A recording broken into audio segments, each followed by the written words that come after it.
حضرت سلمان فارسی فرماتے ہیں کہ ایک دن میں رسول اللہ صلی اللہ علیہ وسلم کی خدمت میں موجود تھا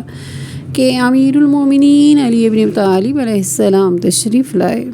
تو رسول پاک صلی اللہ علیہ وسلم نے فرمایا، یا علی، میں آپ کو بشارت دوں؟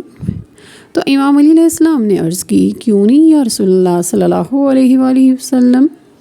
رسول پاک صلی اللہ علیہ وسلم نے فرمایا، اے علی، میرے دوست جبرائیل علیہ السلام نے مجھے اللہ کی طرف سے یہ خبر دی ہے کہ میں آپ کو خوشخبری سناؤں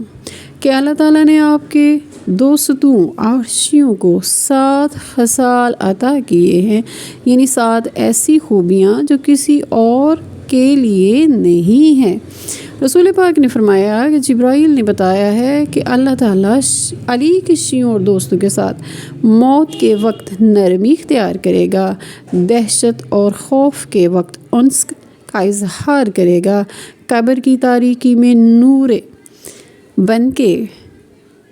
قبر کو روشن کرے گا، خوف کے وقت امن ہوگا، میزان کے وقت اللہ تعالیٰ عدل فرمائے گا، پلس رات سے گزرنے کا جواز مہیا کرے گا،